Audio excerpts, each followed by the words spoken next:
Muy buenas tardes. A nombre del Instituto Peruano por la Libertad, les damos la más cordial bienvenida al curso básico ¿Qué es el liberalismo? Por lo que recordamos a nuestros participantes que quienes obtengan el 80% de la asistencia al final del curso obtendrán un certificado. Antes de pasar con la presentación de nuestro expositor, me gustaría señalar que el Instituto Peruano por la Libertad tiene como uno de sus objetivos promover una sociedad de ciudadanos libres y responsables, buscando generar condiciones para la realización integral de la persona, propiciando su amplia participación en diversos aspectos de la vida en sociedad. Es por ello que se ha organizado en forma conjunta con la Fundación Friedrich Naumann este curso denominado ¿Qué es el liberalismo? Por lo que le voy a ceder el uso de la palabra al representante George Denner. Muy buenas tardes a todos ustedes. Espero que estén bien en este tiempo de la pandemia. La Fundación Naumann trabaja en 6 países, en los países andinos, en Venezuela, Colombia, Bolivia, Ecuador, Chile, acá en nuestro Perú. Trabajamos con socios como este instituto y claro, somos una fundación liberal, entonces siempre tenemos mucho interés vincular y difundir los valores e ideas del liberalismo. Acá en Perú trabajamos especialmente para fortalecer el proceso de la democracia y que los ciudadanos tienen más interés en la democracia.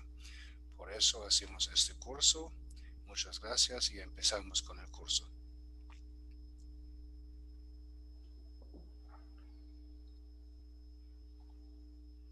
Estás en mute, Sofía. Muchísimas gracias, George. Ahora vamos a dar pase a nuestro expositor. Él es Beltrán Gómez Híjar. Él es licenciado en Ciencia Política, magíster en Administración y Gerencia Social y actualmente viene cursando un doctorado de Derecho en la Universidad Nacional Federico Villarreal. Ha realizado diversos estudios en la Universidad Autónoma de Barcelona, España, en la Universidad de Buenos Aires, Argentina, y es cofundador y director ejecutivo del Instituto Peruano por la Libertad. El título de la exposición es Libertad y Progreso y él va a utilizar un tiempo de 40 minutos. Adelante, Beltrán. Bien, gracias, Sofía. Buenas tardes, George. Buenas tardes a todos los presentes en este inicio del curso sobre qué es el liberalismo, el cual empezamos con un tema que es, creo yo, muy especial a la cultura en la cual estamos viviendo. ¿El curso qué es liberalismo, pues? Hola, hola. Bien. Bueno, sí, decíamos que el tema que nos convoca esta tarde es libertad y progreso. Una idea que es sumamente, decía yo, tan importante en el siglo XXI, porque hoy en día nosotros tenemos en nuestra mente la idea de que todo el conocimiento que hemos venido adquiriendo desde hace siglos, desde que la humanidad está presente sobre esta tierra, todo este conocimiento acumulado es tan vasto que nosotros hoy en día tenemos la posibilidad de poder transformar a nuestro gusto y criterio simple y racional toda esta realidad actual.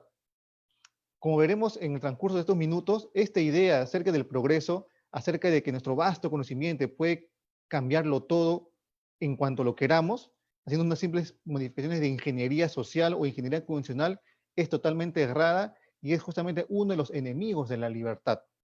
Ese es el motivo de esta conferencia. Entonces, quisiera yo pues empezar diciendo de que esta idea de que nosotros, como seres humanos, racionales, que tenemos un conocimiento que ha ido aumentando siglos tras siglos y sobre todo mucho en los últimos 250 años y que ese conocimiento acumulado es tan vasto y amplio que nos permite a nosotros poder manipular, poder hacer variaciones de esta realidad simplemente utilizando la racionalidad o la razón, es totalmente errado. ¿Por qué? Porque según la filosofía de la libertad, según la concepción de la libertad, en realidad el conocimiento humano no puede estar en un solo sitio o en unos pocos, sino que en realidad el conocimiento humano que hace realidad a esta civilización en la cual nosotros vivimos hoy en día, a esta sociedad libre, en realidad es resultado del conjunto de interacciones de los individuos que con su conocimiento, poco o mucho, forman esta realidad. entonces nuestra civilización, en la cual nosotros vivimos hoy en día, esta realidad, esta civilización, tú no la puedes cambiar, yo no la puedo cambiar, ninguno de nosotros individualmente la puede cambiar porque cree que tiene la solución a todos los problemas. Quien cree que tiene ese gran conocimiento, que tiene esa gran virtud, quien se cree un ser omnímodo, que lo sabe todo y que por lo tanto puede cambiarlo todo, en realidad está muy cercano a tener un pensamiento autoritario. Ejemplo de eso lo tenemos de muchos en realidad. Cuando hay esta idea de algún político, de alguna persona que cree conocerlo todo y que con unos simples cambios condicionales, con unos simples decisiones desde arriba, puede modificar una realidad totalmente y que solamente basta que le demos el poder para hacerlo, esta persona, este político, este individuo, lo único que va a hacer es adquirir o pedir más poder para poder cambiar más supuestamente una realidad para mejor, pero en realidad lo que se va a crear es un autoritarismo. Y eso lo hemos vivido no solamente en Latinoamérica, sino en todos los países del orbe, en mayor o en menor medida, ¿no?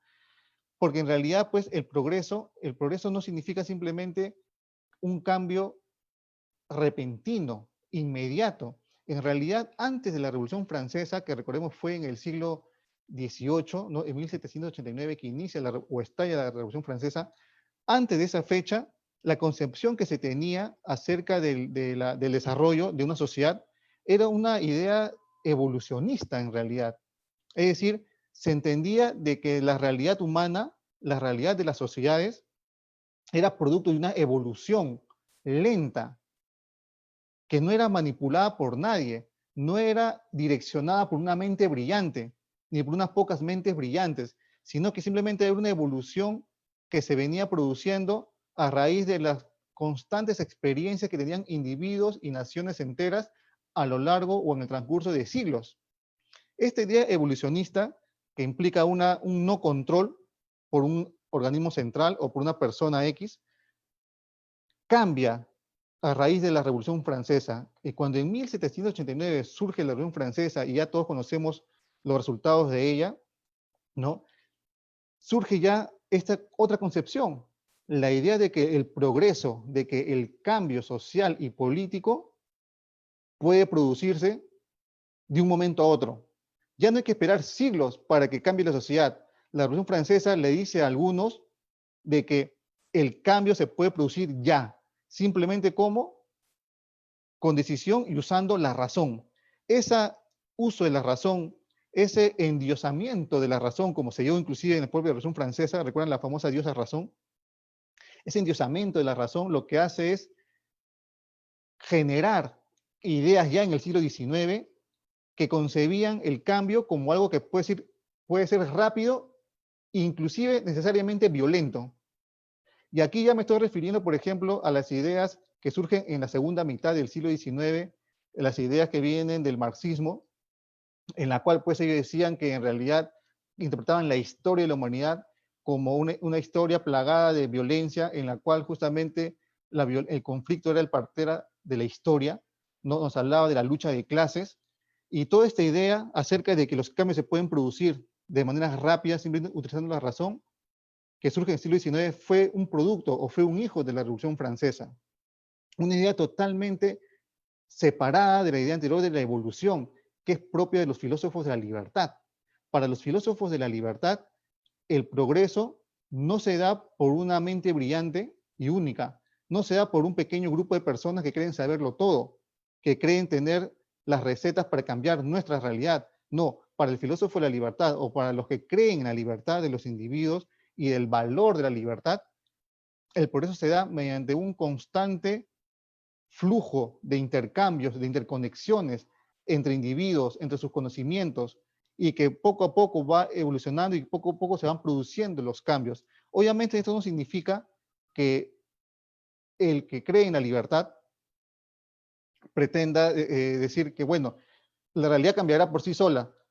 No, simplemente el filósofo de la libertad o el amante de la libertad, el que cree en el valor de la libertad, considera de que nuestros valores, nuestros ideales, constantemente en realidad están puestas a prueba con nuestra propia experiencia día tras día.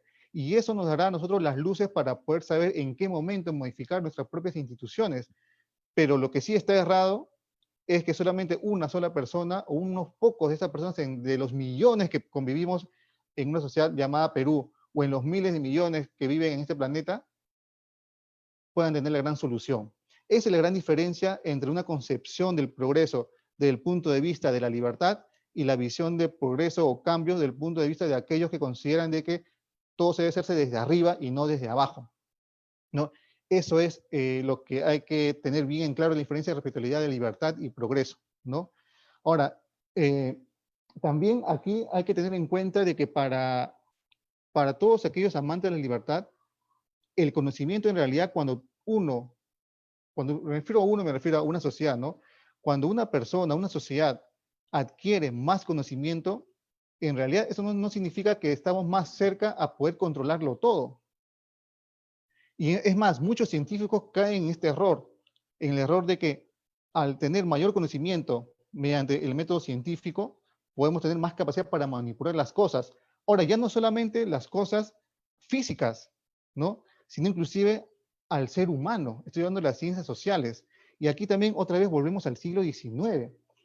Recordemos pues que en el siglo XIX fue el siglo de la aparición de las grandes disciplinas, ¿no? Entre ellas tenemos la aparición de la física social, que luego se llama sociología, ¿no? Augusto Comte, ya en el siglo XIX, la segunda mitad del siglo XIX, comienza a hablar de la física social, es decir, él considera de que así como el físico descubrió las leyes propias de los cuerpos grandes, ¿no? Llámese planetas, llámese los objetos que son visibles, también se debería descubrir las leyes de este otro objeto llamado sociedad. Y por eso que Augusto Comte habla de la física social, que luego se llama sociología, porque el interés de él era saber cuáles eran estas leyes que hacían que la sociedad sea tal cual es. Y claro, los sociólogos buscaron luego que al descubrir estas leyes se podían modificar la propia realidad. Inclusive, por un tiempo muy largo se creyó que la sociología era la ciencia regia, mientras antes se entendía que la política era la ciencia regia o la mayor de las ciencias. Ya en el siglo XIX, con la aparición de Comte y las ideas de la física social o descubrimiento de las leyes de la sociedad, es que se cree que la sociedad es más grande que la política y que la sociedad tiene sus propias leyes y si la descubrimos podemos modificar a nuestro antojo. Esta idea también obviamente es una idea que si bien en un primer vistazo uno puede considerar que es producto de la propia evolución del progreso científico, del conocimiento científico, en realidad tiene un gran problema. El gran problema es que tiene el peligro de que algunos crean que realmente puede ser así y que realmente uno entonces puede manipular toda una realidad. Cuando esto surge, cuando Comte hablaba de esto, ya antes en realidad Herbert Spencer, por ejemplo, decía todo lo contrario, ¿no? Herbert Spencer era un polímata del siglo XIX. Un polímata es una persona que conoce muchas disciplinas, ¿no? Ya sea desde las humanidades, las artes, las ciencias. Bueno, Herbert Spencer era un polímata del mismo siglo que Comte, y Herbert Spencer creía en la evolución, pero en esta evolución, inclusive habló de la evolución antes que Darwin, ¿no? Y Spencer también pues, decía que en realidad nuestro mayor conocimiento nos acerca más hacia lo desconocido. Es decir, mientras más adquirimos conocimiento, en realidad menos sabemos. Y esa es una idea más sabia en realidad, porque efectivamente cuando uno comienza a conocer más, se da cuenta que menos sabe. Y eso implica humildad. Humildad no solamente del científico, sino humildad del ser humano. El no creerse Dios, el no creerse el que puede manipularlo todo. Todas aquellas sociedades que han caído a la tentación de creer saberlo todo, finalmente han caído en los grandes autoritarismos. La falta de humildad es por eso uno de los enemigos de la libertad. Así como también hemos dicho hace un momento que otro enemigo de la libertad es justamente creer que nosotros hemos creado a la civilización, ¿no? La idea de creer que todo lo sabemos y que por lo tanto todo lo podemos manipular. En realidad, la civilización no ha sido creado por un hombre. En realidad, el hombre y la civilización se desarrollan de manera paralela, de manera conjunta. Eso es lo que nosotros hay que tener presente. Siempre es un gran peligro creer que el progreso se puede dar mediante manipulaciones. El ser humano no es una roca, el ser humano no es un planeta, no es un cuerpo inerte. Cada ser humano es un propio universo. Y todo aquel que cree que se puede manipular al ser humano, porque uno cree que puede saberlo todo y puede ser por lo tanto los intereses que debe perseguir cada persona, bueno, eso es camino hacia el autoritarismo, camino hacia la servidumbre, como le llamaba Hayek, ¿no? Recuerden el famoso libro Camino de Servidumbre, del año 1944, si no me equivoco, no le cae el 40, fue. Esa es justamente la idea, ¿no? La idea de que el progreso se puede dar de una manera mágica. En realidad, si ustedes comienzan a analizar bien la historia acerca de las políticas públicas, por ejemplo, van a poder ver que la idea de la planificación justamente tiene este sustento científico, ¿no? La idea de planificar una sociedad tiene justamente este sustento en la cual se cree de que el tener el conocimiento humano, grandes logros, grandes avances, sí es posible entonces descubrir las leyes de la sociedad, descubrir las leyes de la política, descubrir las leyes de la sociedad en su conjunto y por lo tanto poder modificarla. Pero ya nos hemos dado cuenta a través de la historia política que la planificación centralizada, sumamente centralizada, que planifica desde lo que debe vestir una persona hasta lo que debe importar una nación o lo que debe exportar, ha llevado siempre al fracaso económico y ha llevado siempre a las pérdidas de libertades. Esa planificación total propia del socialismo real, para los que un poco quieren recordar la época de la Guerra Fría, ¿no? Esa planificación que se hacía en el socialismo real, ya sabemos cómo acabó. Acabó en la disolución de ese gran imperio llamado Unión Soviética, acabó en la desaparición de estos regímenes del socialismo real de la Europa Oriental, porque finalmente el ser humano no es una persona que pueda ser planificada. Es decir, la vida de cada ser humano no se puede planificar desde arriba. Cada ser humano planifica su propia vida, porque el que cree en la libertad considera que cada persona en realidad sabe lo que le conviene, sabe lo que le interesa y sabe cómo solucionar sus propios problemas.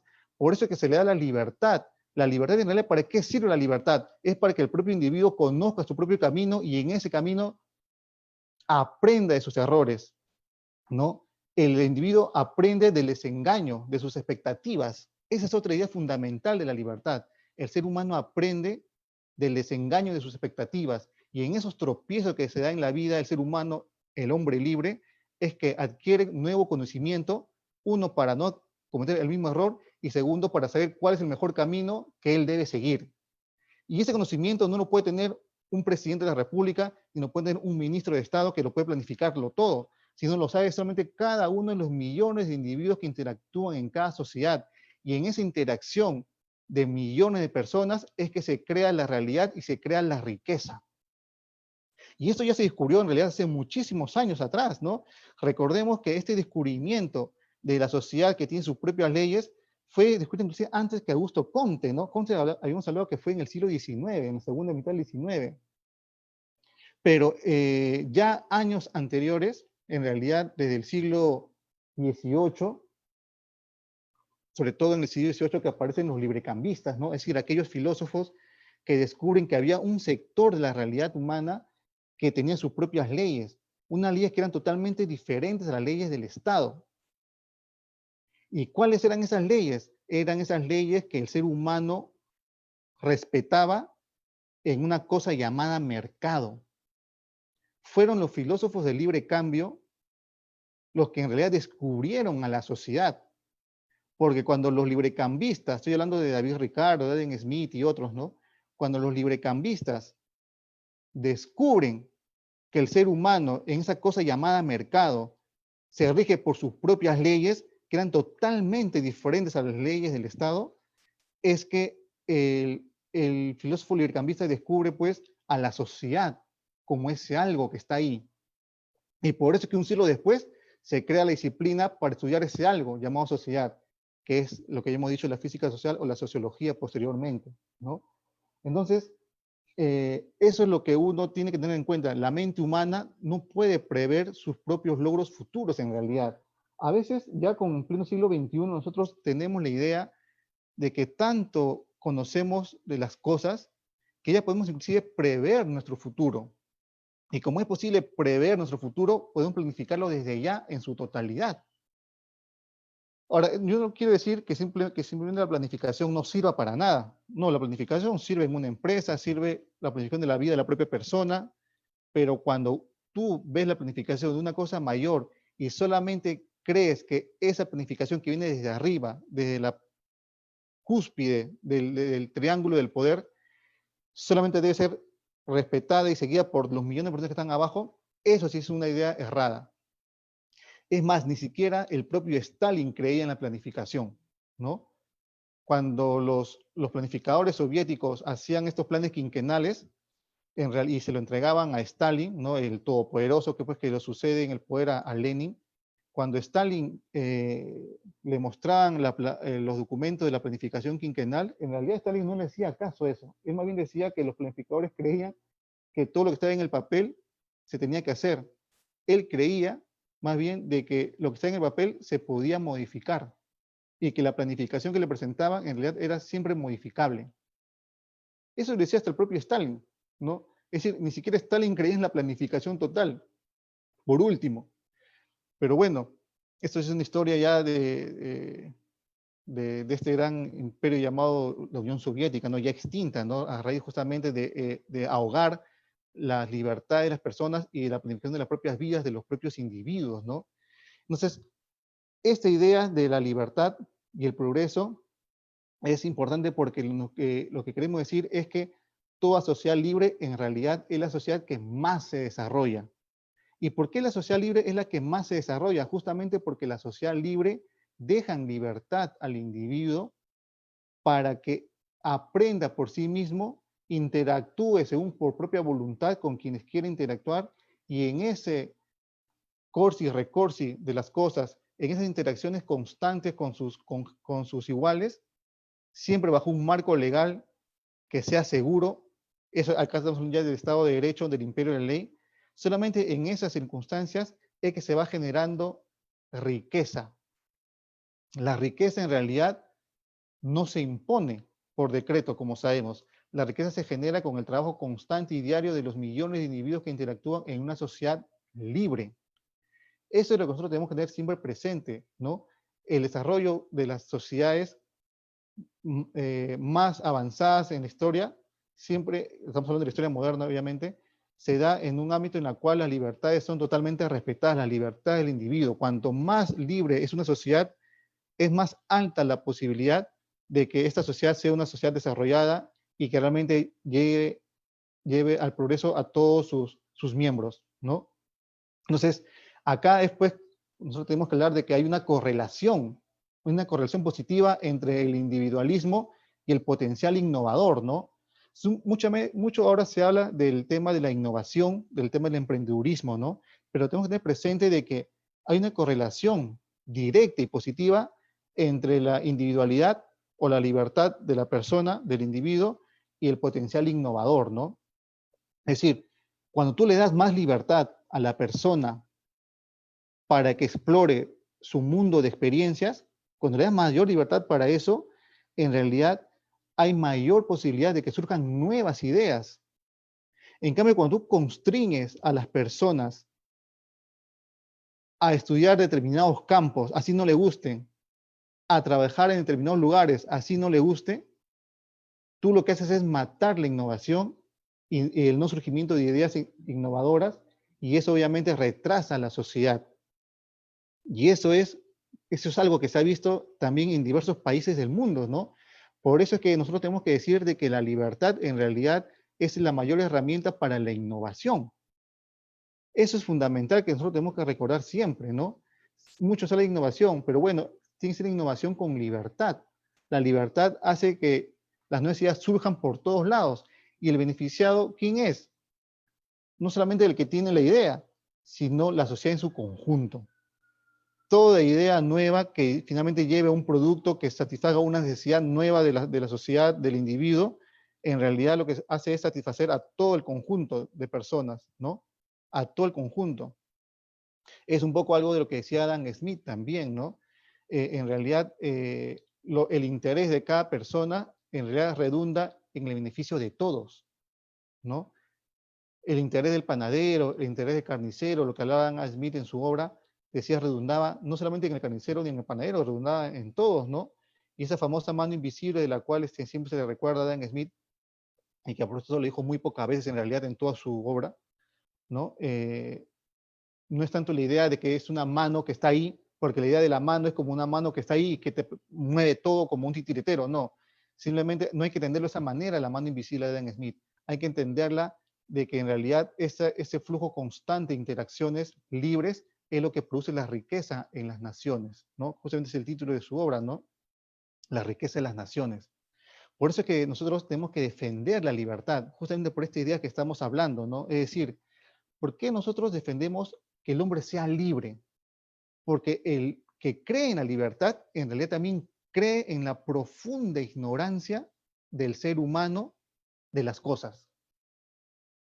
Y ese es un acto humilde que diferencia al que cree en la libertad de los que no creen en ella, ¿no? Los que creemos en la libertad creemos que el hombre es ignorante, que por más cosas que avancemos en la ciencia, por más conocimientos nuevos adquiridos, siempre al final sabemos menos. Lo que dijo Spencer hace un momento cuando les comenté, ¿no? A mayor conocimiento, más nos acercamos a lo desconocido. El que cree en la libertad, a raíz de que también cree en la ignorancia propia del ser humano, a su incapacidad por saberlo todo, es que cree que para resolver esta situación de ignorancia y que todos salgamos beneficiados, hay que dejar que todas las personas sean libres para seguir su propio camino, su propio destino en la vida. Recordemos, por ejemplo, lo que sucede en países como Cuba, por ejemplo, ¿no? O recordemos lo que pasaba en países de socialismo real. Ahí, por ejemplo, para los jóvenes que me están escuchando en estos momentos, el Estado te dice a ti qué estudiar, dónde estudiar, por último, con quiénes estudiar. Y así como te dice qué carrera debes seguir, y esto ya lo hablaba Mises en su libro El socialismo, un libro de la década del 20, del siglo XX, ¿no? El socialismo te indica qué es lo que debes estudiar, te planifica la vida. Así tú no quieras estudiar determinada carrera, el socialismo te dice qué cosa debes estudiar, y cuando acabas la carrera te dice dónde debes trabajar. Eso lo que al final hace es matar la innovación. O sea, no solamente te mata a ti como persona en el sentido de que hunde tu libertad, sino que además a la sociedad en su conjunto la afecta porque no hay incentivos para innovar, para crear nuevas cosas, porque te constriñe demasiado. Entonces, esta idea de que desde arriba les podemos saber todo y sabemos qué le conviene a cada uno y por ahí planificamos su vida de qué cosa estudiar, dónde ir, dónde vivir, dónde viajar, etcétera, es lo que finalmente destruye el progreso de las sociedades, ¿no? Un progreso que, como sabemos, tiene que ser siempre darse en un ámbito de libertad. Ya hemos dicho que el hombre aprende mediante el desengaño de sus expectativas, ¿no? Esto es lo que debemos tener siempre nosotros presente. Y para ello, nosotros desde el Instituto Peruano por la Libertad y en realidad desde todos los círculos que propugnan las ideas de la libertad, nosotros creemos firmemente desde una base de humildad de que el desconocimiento que nosotros tenemos lo podemos sacar adelante como mediante el aprovechamiento de cada conocimiento de cada individuo. Y que cuando dejamos en mayor libertad al individuo para que interactúe con su conocimiento, que lo va adquiriendo día tras día, ahí es la clave donde se produce la riqueza de una sociedad.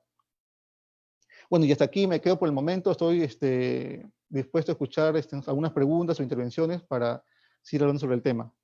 Sí, pues estoy con el tiempo. Gracias. Adelante.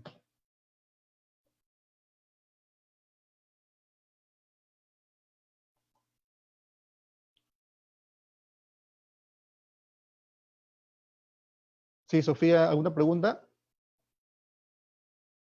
Acá leo una. Dice, ¿en qué parte del mundo actualmente se da con más fuerza el liberalismo y en qué estado o repercusiones actuales tiene en el Perú? Gracias. Bueno, miren, el liberalismo, en realidad nosotros tenemos que decir qué sociedades son más libres y cuáles no las son, ¿no? Es decir, cuál es el grado de libertad que tienen las sociedades. Para eso ya hay rankings mundiales acerca de las libertades en cada una de las naciones, ¿no? Los invito yo a leer estos rankings mundiales que tenemos, por ejemplo, el ranking de las libertades económicas, el ranking de las libertades que hace el Fraser Institute, por ejemplo, también, ¿no? Y así. Pero lo que sí yo puedo decir es que mientras una sociedad se vuelve más libre, es una sociedad que tiene más posibilidades de alcanzar el progreso y el desarrollo. En realidad, la libertad implica ¿qué cosa? Implica que el hombre no esté constreñido o no esté coaccionado por un tercero, sobre todo por un tercero llamado Estado. Esa es la libertad. La libertad, en realidad, en su acepción más, más pura o en su acepción más fidedigna hacia lo que es realmente libertad, ¿no? En su sentido más profundo y más original, significa el no estar coaccionado por un tercero, es decir, por un tercero y de manera arbitraria, ¿no? La filosofía de la libertad lo que propugna es que las personas vivan en una sociedad en la cual no exista un tercero, sobre todo un tercero poderoso llamado Estado, que te coaccione arbitrariamente. Es decir, a su libre antojo, al que esté en ese momento en el poder, porque cuando eso sucede, cuando hay una coacción arbitraria, ilegal, frente al individuo, es cuando este individuo comienza a desbordarse todo su plan de vida y por lo tanto el progreso cada vez se hace menos posible, porque solamente a través de la propia, de propia planificación personal de la vida de cada uno de nosotros es que la libertad se vuelve realmente valiosa, no solamente para ti o para mí, sino para el conjunto de la sociedad. ¿Alguna otra pregunta? Claro Sí, que sí. Sofía. Sí, Beltrán, bueno, entendiendo que la libertad es el factor más importante para el progreso de nuestra sociedad. Tenemos una pregunta de José Benavides, él nos dice, China es uno de los países más desarrollados, sin embargo tiene las libertades restringidas. ¿Cuál es la explicación?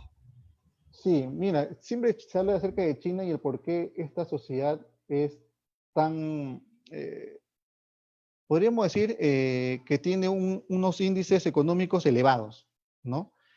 Miren, China es un caso especial. En el caso chino, por ejemplo, sabemos que las libertades no existen, sabemos de que ahí es una sociedad en la cual no se vive la democracia occidental o como tal como la conocemos nosotros, ¿no? La democracia liberal, una democracia en la cual hay elecciones libres con competencia real, es decir, con más de dos partidos o con dos partidos o más que puedan realmente tener opciones de llegar al poder, ¿no? Se llaman elecciones competitivas, eso no existe en ese tipo de países, y que además tengan un Estado de Derecho que le den al hombre la seguridad de poder hacer con su vida lo que desee, obviamente sin hacer mal al otro, ¿no? Pero hacerlo con su propio criterio, eso no existe en China. ¿Pero por qué es tan desarrollado entonces? Uno se puede preguntar, ¿no?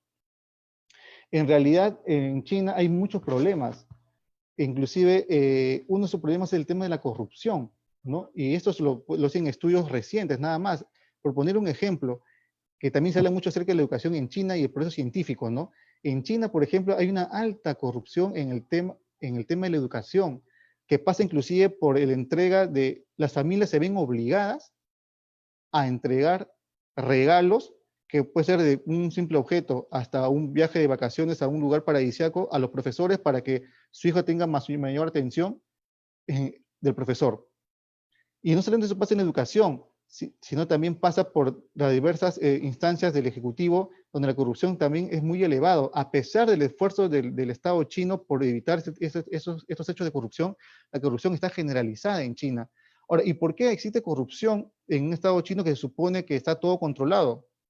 Bueno, pues simplemente porque, entre otras razones, las personas al tener tanto poder, al ocupar un cargo X, hacen lo que hace usualmente una persona que tiene tanto poder, aprovecharse de para su propio beneficio. Recordemos que la democracia es la institución que más puede hacer contra la corrupción, porque la democracia lo que hace es incrementar el poder de la sociedad frente al poder del Estado o frente al poder de los que detienen el poder estatal. Cuando la democracia propugna el tema de la transparencia, impulsa el tema de la participación ciudadana y crea los mecanismos para el control ciudadano respecto a los hechos o acciones que tiene el político que está en el Estado, lo que hace justamente es tratar de disminuir los hechos de corrupción. La corrupción está allá donde hay menos control ciudadano. Y eso pasa, por ejemplo, en sociedades como China y otras sociedades en la cual no hay esta democracia tan sólida como, por ejemplo, el caso peruano, ¿no? Para no irnos tan lejos. En realidad, en el mismo caso peruano, la corrupción, ¿por qué es tal? Porque en realidad el Estado tiene demasiado poder, el político tiene demasiado poder, y lamentablemente ya lo sabemos por historia, de que el poder llama más poder, y el poder tiene esa cosa que no debería tener, que es los famosos arcana imperi, es decir, los secretos del poder. Esos arcana imperi es lo que no debería haber en realidad, porque esos secretos del poder lo que hacen es justamente aprovecharse de es decir, del poder, para poder adquirir mayor riqueza, ¿no? Entonces, lo que en realidad nosotros deberíamos propugnar como peruanos, estamos hablando acá desde Perú, es que debemos fortalecer nuestra democracia para que nuestro progreso, nuestro desarrollo en realidad se dé con libertad y con transparencia en un ámbito democrático liberal, donde haya realmente competencia en la escena política y donde realmente además los ciudadanos tengan no solamente la posibilidad, sino una posibilidad sana y libre de todo peligro para poder controlar el poder. Eso nosotros debemos aspirar como peruanos, ¿no? Y en realidad como latinoamericanos. ¿Cómo hacemos para que haya un equilibrio real, ya no solo entre poderes del Estado, sino el equilibrio que más importa es el equilibrio entre la sociedad y el Estado en su conjunto, ¿no? Nosotros como ciudadanos tenemos que controlar al Leviatán, porque cuando el Leviatán se vuelve un Leviatán desbocado, sin amarras, es cuando el Estado comienza a aplastar la libertad y el progreso de cada uno de los individuos. Así es, en realidad la libertad es la ausencia de la coacción de la voluntad del individuo. Estoy agrupando algunas preguntas que vengo recibiendo de los participantes, y muchas de ellas tienen que ver con el término de neoliberalismo, liberalismo y libertinaje. No sé si podrías hacer una diferenciación de cada uno de los conceptos. Sí, bueno, como sabemos, los que estamos en este mundo de las ideas defensoras de la libertad, en realidad el concepto de neoliberalismo es un concepto que es una etiqueta despectiva creada justamente para eso. La finalidad de la utilización del neoliberalismo justamente es para poder atacar al supuesto enemigo ideológico, en este caso el que cree en la libertad. Digo supuesto porque en realidad el liberalismo o el liberal o el que cree en la libertad cree justamente también en la tolerancia, y cree además también en que debe existir un oponente en el ámbito político. Miren, acá voy a entrar en el tema de la tolerancia. La tolerancia en sí, que es un principio fundamental de la filosofía de la libertad, y también se convierte obviamente en un principio fundamental de la convivencia social en su conjunto, surge justamente después de un hecho histórico importante, ¿no? Que es el tema de las guerras de religión. Cuando se dan las guerras de religión en el siglo XVI y en el siglo XVII en Europa, que fueron unas guerras muy cruentas, no muy violentas, eso provoca en el europeo de aquel entonces una idea, la idea de que en realidad hay que ser tolerante con el otro, ¿no? Porque recordemos que la guerra de religión surge en un contexto en el cual hay una escisión en la iglesia católica, donde sale por una parte el protestantismo, otros se quedan los católicos romanos, y esto deviene después en una lucha de poderes terrenales, ¿no? El poder terrenal, porque el Papa en aquel entonces tenía un poder terrenal muy fuerte. Vienen ahí las guerras de religión, y estas luchas, debido a la intolerancia frente a la idea del otro, es lo que produce al final, ya en el siglo XVII, esta idea de que de que la tolerancia es necesaria para poder convivir, y segundo, la idea de que en realidad se puede crear consenso a través del disenso. Antes de la guerra de religión, se tenía la concepción de que las sociedades solamente prosperaban cuando había una unificación o una homogeneidad total en todo. Una homogeneidad en la religión, una homogeneidad en los ideales y principios, una homogeneidad en la forma de pensar acerca de la política, una homogeneidad de la lengua, etcétera. La homogeneidad era lo que llevaba al progreso de una sociedad. Pero después de la guerra de religión, siglo XVI y siglo XVII, lo que las personas se dan cuenta es que en realidad puede haber un consenso en medio del disenso y que la tolerancia se hace necesaria para poder en realidad progresar. Esa idea fue revolucionaria, por ejemplo. Esa idea de creer que la tolerancia en realidad sirve porque en realidad lo que hay es que hay disensos, es que no hay un consenso total, fue revolucionario. ¿Por qué? Porque fue una de las cosas que alimentan posteriormente al renacimiento de la democracia ya en la época moderna, ¿no? La tolerancia se vuelve un principio fundamental de la democracia, pero surge justamente por este hecho histórico. Ahí se fortalece esta idea de la tolerancia y la idea de que el consenso puede estar en medio de un disenso. Y esta idea de que el consenso puede estar en medio de un disenso, obviamente va a aportar a otra idea fundamental de la democracia, que en la cual creen también los filósofos de la libertad. Es la idea de que en realidad pueden coexistir agrupaciones políticas que piensen distinto, pero que al final todos coadyuven al desarrollo o al progreso de una sociedad. Si no tuviésemos la idea de que puede haber consenso en medio del disenso, no estaríamos dispuestos a que hayan, por ejemplo, partidos políticos diversos. No tendríamos esa idea. Creeríamos en el partido único. Si no creeríamos en la tolerancia, no tendríamos la idea de que hay un sistema de partidos plural, sino que hay solamente un sistema de partidos unipartidista. Olvídense de las elecciones de 2021, eso no existiría. Pero como nosotros creemos que puede haber consenso en medio del disenso y creemos en el valor de la tolerancia para poder tener una convivencia pacífica y en libertad, es que por eso eso alimenta la idea pues, de que la democracia sí es viable. Y el neoliberalismo justamente es todo lo opuesto a esta idea, porque el concepto neoliberal viene de una intolerancia, porque viene de la creación de una etiqueta totalmente despectiva, ¿no?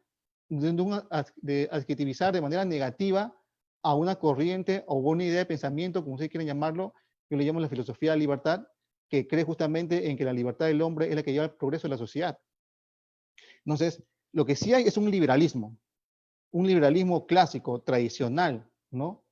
Un liberalismo que lo pueden ustedes leer en un Adam Smith, lo pueden leer ustedes en un John Locke, ¿no? Lo podemos leer en John Stuart Mill, lo podemos leer así en David Hume, por ejemplo, ¿no? Un autor que cada vez está siendo más revalorizado, ¿no? David Hume hasta hace unos años no era muy leído, pero cada vez se está volviendo a redescubrir a David Hume o David Hume, como quieran llamarlo, ¿no?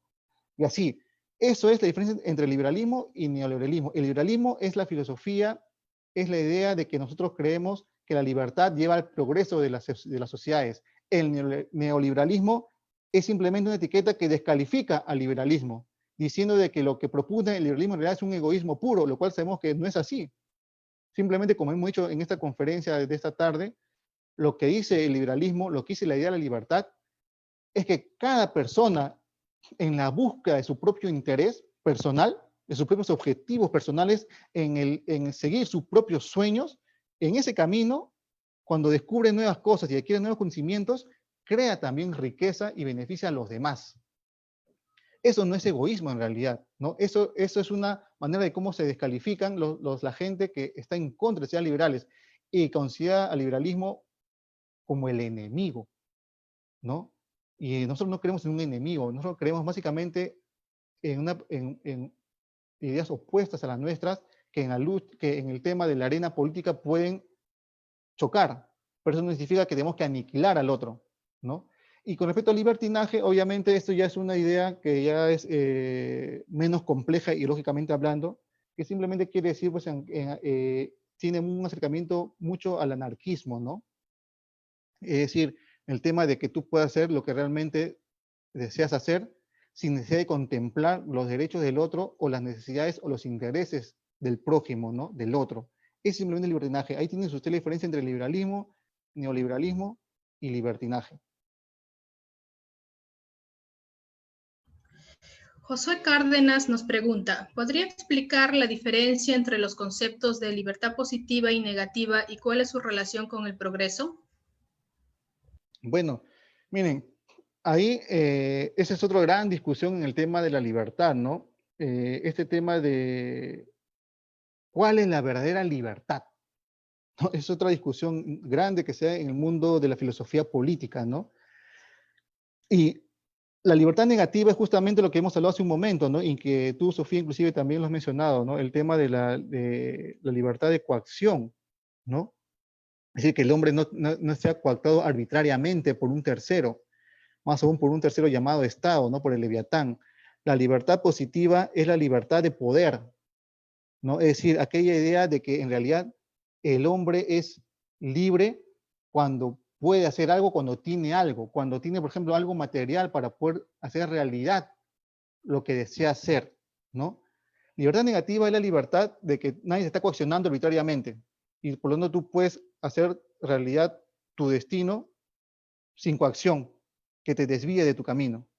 La libertad positiva es la idea de que para que tú puedas realmente tener libertad, eso es lo que se dice, ¿no? Lo que creen en esta idea, es que tu libertad tiene que tener poder. Y ese poder, ¿quién te lo da? Te da, por ejemplo, el tema de la riqueza, las cosas materiales, ¿no? Tú quieres, por ejemplo, ser ingeniero o ser un empresario inmobiliario. Bueno, tienes que tener el dinero para que uno estudie ingeniería y otro para que después seas un gran empresario. Y que solamente aquella persona que tiene todo esto, es decir, el tema material, esto pone un ejemplo nada más, ¿no? Este tema de acá, solamente ahí realmente eres libre. Pero esta idea de la libertad vinculada con el poder y vinculada con un tema material, por ejemplo, es una idea que no es tan cierta en realidad. Es una idea errada, ¿no? Porque justamente esa idea lo que te va a llevar en un futuro es también a un autoritarismo o a un Estado que va a manipular la realidad de cada persona para, en el entendido de que tú le vas a dar poder a cada individuo dándole cosas, X cosas, al final lo que vas a hacer es, como no se puede dar todo a todos, todo lo que desean, tú vas a tener que discriminar a las personas, a los grupos etarios, a los grupos que conviven en una sociedad. Y cuando tú desde el Estado, con el poder, vas a discriminar, vas a beneficiar a unos en detrimento de otros, creando injusticias. Y esas injusticias obviamente van a traer a posteriori conflictos. Y los conflictos van a traer violencia. Y la violencia va a traer ¿qué cosa? Va a traer el subdesarrollo, va a traer el camino hacia abajo y ya no hacia el progreso. Ese es el vínculo entre la libertad negativa, la libertad positiva y el progreso en realidad. Cuando tú crees en esta otra idea de la libertad, al final te va a llevar a la situación que acabo de mencionar. Y al final, ¿eso qué cosa lleva? Lleva al camino inverso hacia el progreso, ¿no? Y esto lo hemos visto en varios países, y para irnos muy lejos, lo estamos viendo en Argentina, ¿no? Que es parte del vecindario. En Argentina, siendo un país que era del primer mundo, en el cual los europeos iban a migrar para buscar un futuro mejor, ahora es un país que en realidad es todo lo opuesto, ¿no? Lamentablemente. Lamentablemente, es un país que ha decrecido porque creyó justamente en esta otra idea de la libertad. No era la idea de libertad negativa como lo tenía en Argentina en el siglo XIX, ¿no? Sino que esta otra libertad fue la que ganó espacio en el siglo XX y ya ha llegado a lo que hemos visto, ¿no? Esa es la relación. Bien, yo creo que con esta pregunta vamos cerrando ya el bloque de la exposición. Y bueno, Daniel Lajo nos pregunta, la frase liberal en lo económico y la frase liberal libre en lo económico y conservador en lo social, ¿es congruente? Repite, por favor, Sofía, no escucho muy bien. Sí. Daniel Lajo dice que existe una frase que uno puede ser libre en lo económico, pero conservador en lo social. Entonces, ¿esa frase es congruente? Bueno, ahí son dos ¿El cosas poder afirmar de distintas. esa forma? Son dos cosas distintas en realidad, ¿no? En realidad la libertad es una sola, para empezar, ¿no? Tú la libertad no la puedes diseccionar. La libertad es uno solo, y además que la libertad es un gran descubrimiento de la humanidad. Eso hay que tener presente nosotros. La libertad se descubre, se instala y se defiende. Porque en realidad la libertad, ¿por qué decimos que la libertad se descubre? Porque el ser humano, a lo largo de los miles de años de historia que tiene en este planeta, no siempre ha vivido libre. Es más, las sociedades libres son excepciones en la historia. Es un gran descubrimiento, es un gran aporte de nuestra civilización, en realidad. La libertad es un aporte de la civilización nuestra. La civilización de una sociedad libre es lo más maravilloso que puede ocurrir en la historia de la humanidad. Y solo tiene 250 años, a lo sumo 300, siendo generosos, diría yo, en una humanidad que tiene miles de años de existencia. Y esta libertad, al ser un descubrimiento, que lo cual hay que defenderlo constantemente, por lo valioso que es, porque lleva al progreso, como hemos mencionado a lo largo de estos minutos que hemos tenido en conjunto, se debe defender como una sola. Tú no puedes decir, yo propongo la libertad política, pero no la libertad económica. No, ese es un error. Y tú puedes decir, y tampoco es un error decir, yo soy conservador en lo social, pero liberal en lo económico, en realidad ahí estamos comparando, no sé, pues papas con arroz, cosas distintas, ¿no? En el tema social, ser conservador implica diversas cosas que en realidad cada uno lo puede ver de una manera desde sus propios principios que vienen de diversos aspectos, del aspecto filosófico, del aspecto religioso, del aspecto familiar social, etcétera, ¿no?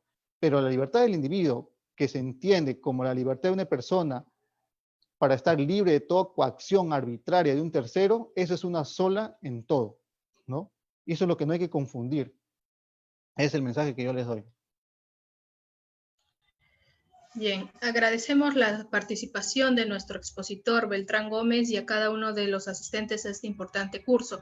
Asimismo, los invitamos a todos los participantes a activar sus cámaras a efectos de tomarnos una foto grupal como inicio de este curso denominado ¿Qué es el liberalismo? También a los panelistas y a todos los participantes activar sus cámaras.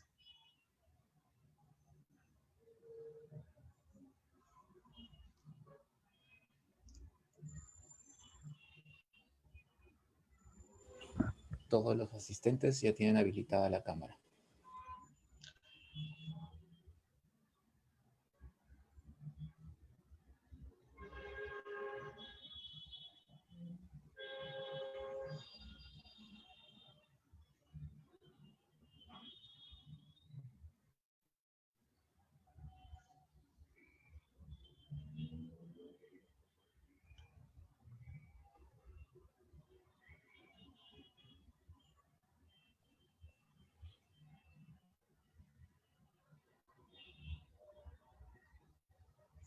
Joel, ¿nos indicas la cuenta regresiva para poder tomarnos la foto?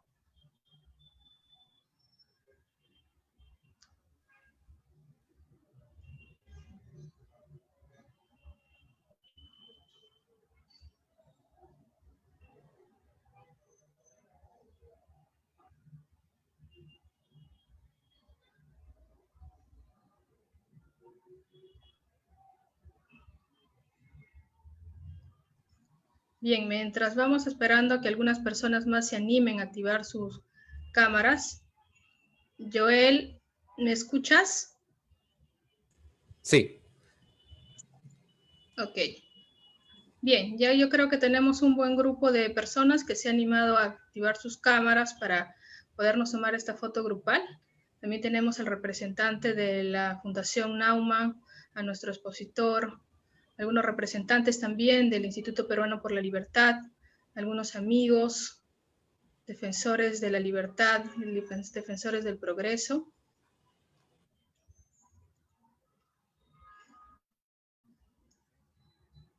Bien, ¿nos indicas, Joel, al momento de hacer la toma? No, foto más.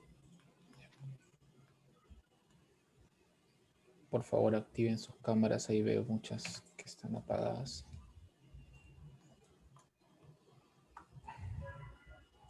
Ya, estimada Sofía. Ok. Bien, entonces nos esperamos el día de mañana a la misma hora a contactarnos a este curso que es el liberalismo. Asimismo, los invitamos a que nos sigan a través de nuestras redes sociales, el Twitter, el Facebook, el Instagram. Y muchas gracias. Buenas noches a todos. Buenas noches a todos.